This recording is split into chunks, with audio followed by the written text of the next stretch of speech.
माता के। जरूरी नहीं कि विधानसभा चुनाव के नतीजे भी लोकसभा चुनाव की तरह ही आए, क्योंकि विधानसभा और लोकसभा चुनाव के मुद्दे अलग अलग होते हैं। उपचुनाव में बीजेपी को अपेक्षित कामयाबी हासिल नहीं हुई तो जिस जादू का मरसिया जानकारों ने पढ़ना शुरू कर दिया, वही जादू एक बार फिर से लोगों के सिर चढ़कर बोला। 2 सूबों के विधानसभा चुनाव में भी मोदी मैजिक बरकरार है और बीजेपी ने महाराष्ट्र और हरियाणा में अब तक का सबसे बेहतरीन प्रदर्शन किया है।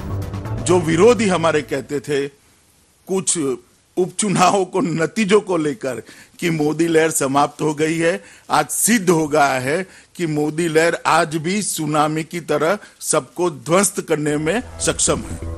लोकसभा चुनाव के बाद हुए 13 राज्यों के उपचुनावों के निष्कर्ष पर लोगों ने कहा कि मोदी मैजिक खत्म हो गया, पर नरेंद्र मोदी ने एक बार फिर दोनों राज्यों में चुनाव प्रचार की कमान खुद संभाली और जोर शोर से चुनाव प्रचार किया।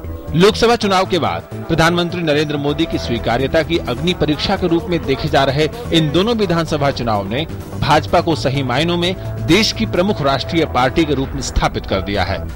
आज ये सिद्ध हो चुका है कि देश की जनता मोदी जी को प्रधानमंत्री तो बनाया ही है, मानती है, उसके साथ में देश की जनता मोदी जी को निर्विवादित नेता के रूप में भी स्वीकार करती है। भाजपा नेतृत्व ने जोखिम उठाकर गठजोड़ों से बाहर निकलने का फैसला किया और नतीजा ये कि इन दोनों प्रदेशों में भाजपा नंबर 1 पार्टी बन गई है।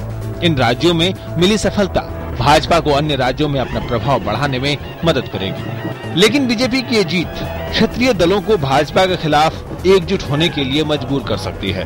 बीजेपी की ये जीत भारतीय राजनीति में नए दौर की शुरुआत की तरह है।